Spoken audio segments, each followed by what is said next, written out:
Okay, here today to review the Exped Thunder 70. This is a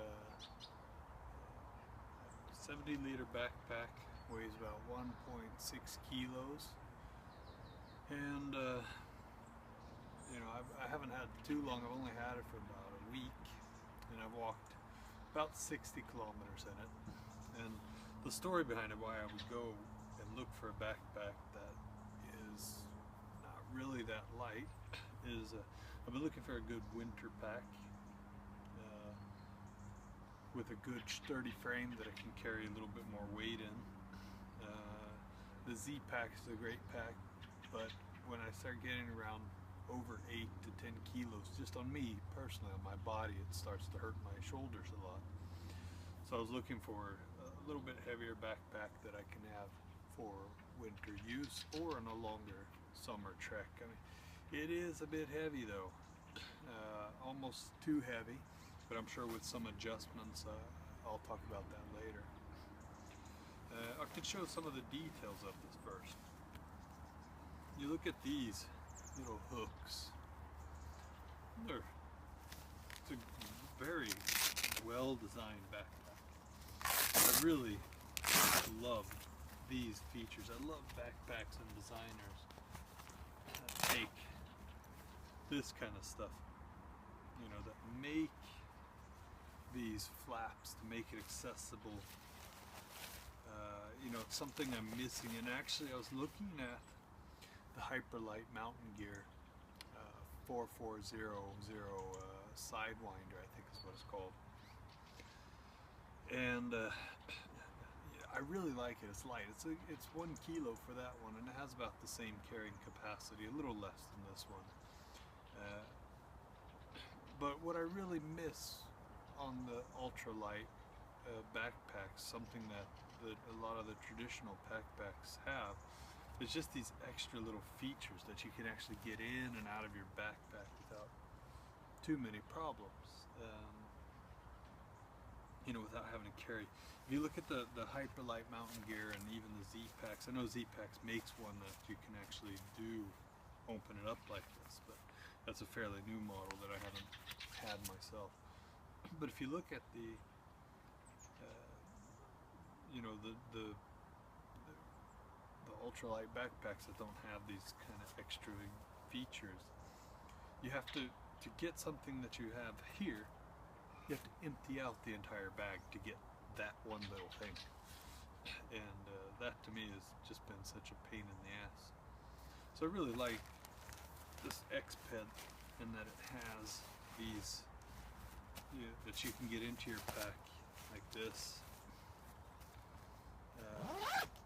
It has a nice little front pocket or a big pouch here, and it's got usable pockets on the side. And I say usable because a lot of the traditional gear companies, designers are armchair adventurers or idiots, because usually the pockets aren't usable in the more traditional gear. I mean, look at the Fjällräven Kaika, for example. It's impossible to use the side pockets in this manner. And I really like those features. On top of that, it has this pretty big lid. Nothing strange. And this is, I can even talk about the back. This has got the real simple, the single aluminum frame here. And, you know, for people who are used to, especially on the ultralight packs that have the framing will be here, and it'll be pretty empty, unless of course you have the Gossamer gears where you're putting in the pad here, and then that creates a different problem. But this one has it in the middle, and I really like that. And the reason is because it keeps the backpack off of my back.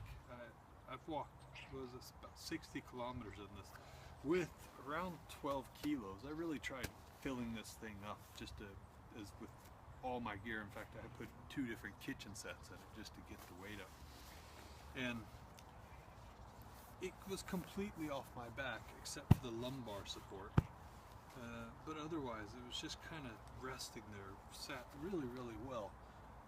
Yesterday I went on a 25-kilometer walk, and it just felt so good on me the entire time, and that's a heavier weight than what I normally carry, and it just felt really good.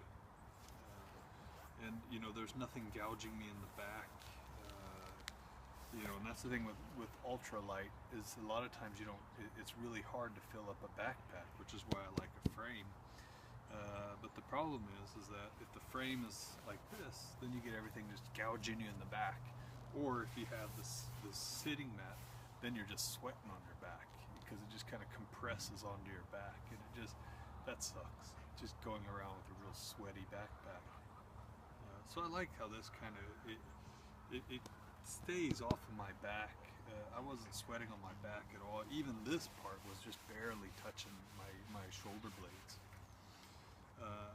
It just sits really well. The one thing that you can say is that the lumbar support is very prominent. You will feel that on your back, and the first couple of kilometers it'll seem like a little bit of a irritating factor, but it starts to, your back kind of gets used to it after a while, because I've never actually felt such a prominent lumbar support before. To adjust it, it's actually pretty simple. You just tighten it or shorten it, close that up. I mean, yeah.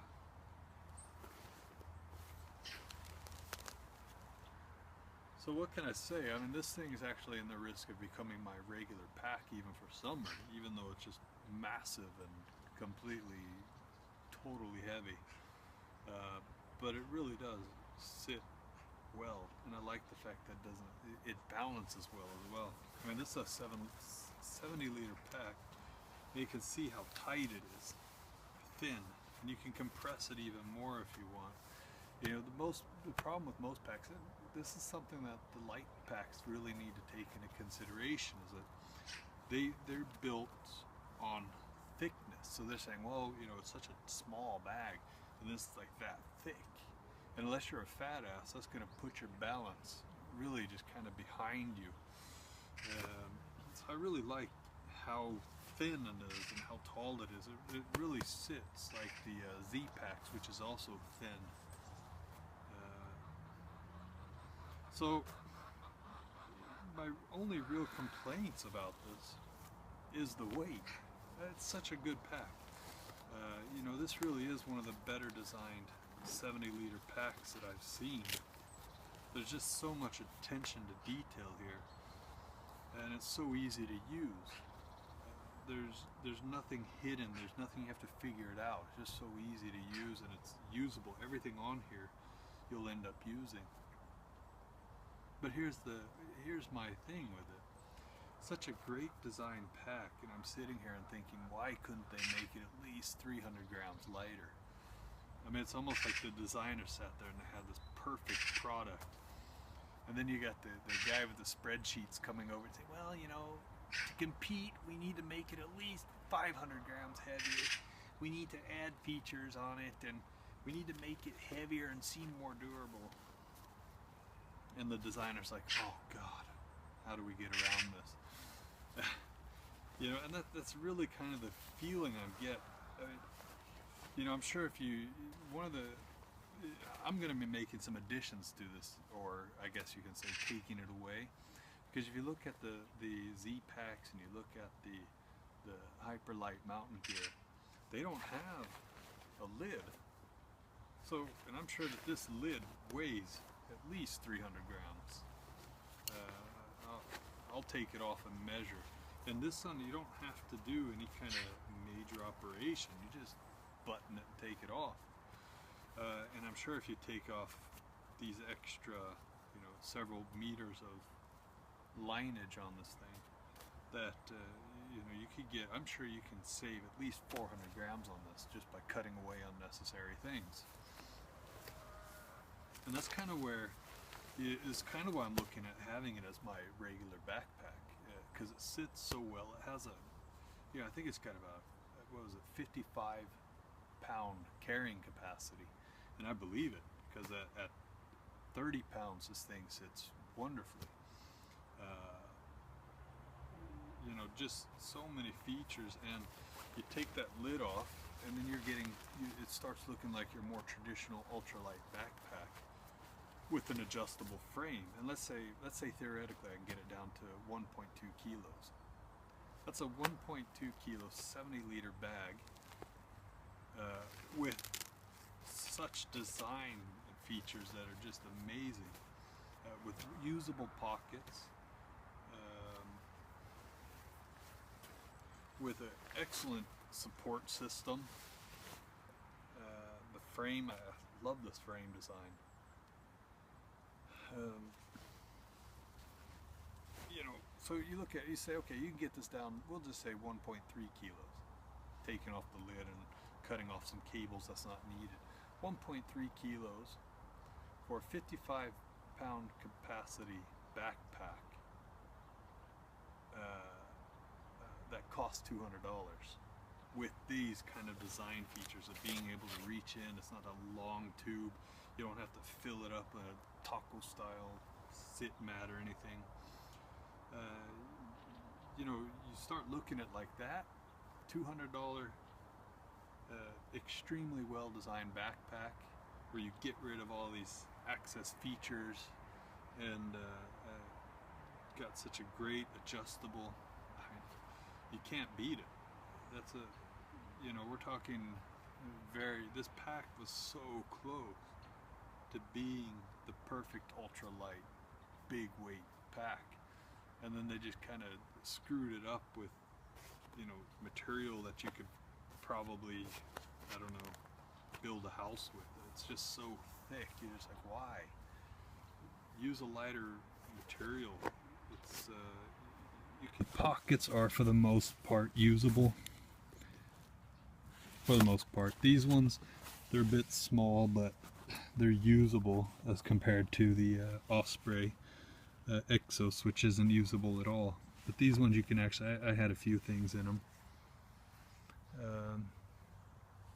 You know, so that's the thing with the ultralight backpacks. Usually they don't have the lumbar support. You have to buy that separately. It adds extra weight. They don't have these pockets, so you buy the extra pockets. That adds a little more weight. They don't have a lid. Most people like to buy a lid or something that resembles a lid. You know, so you take that off, and all of a sudden you start getting a backpack that, once you start upgrading the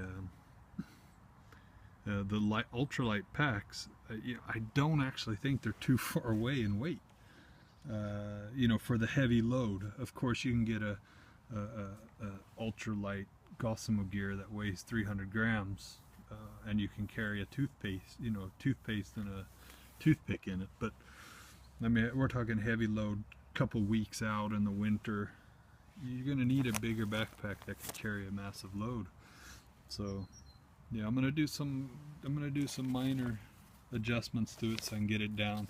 If I can get it to 1.5 or 1.3 kilos or so or less, then I think I've gotten an awesome deal on a very well designed backpack.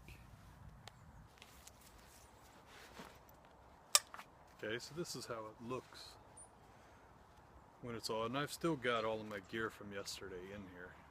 I just couldn't be bothered to do my review yesterday because I was so tired. Look at that. You can see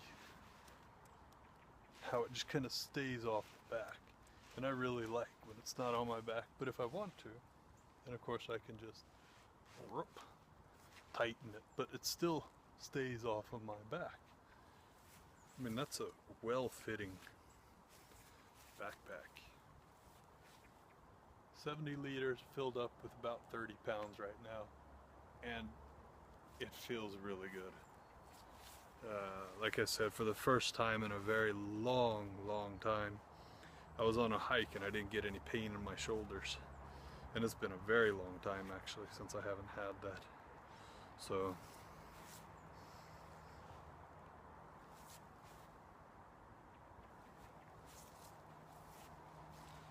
there you have it. almost perfect lightweight 70-liter backpack that got screwed up by a few spreadsheet nerds wanting to compete in the big market. But instead they made a backpack that nobody really understands what its purpose is.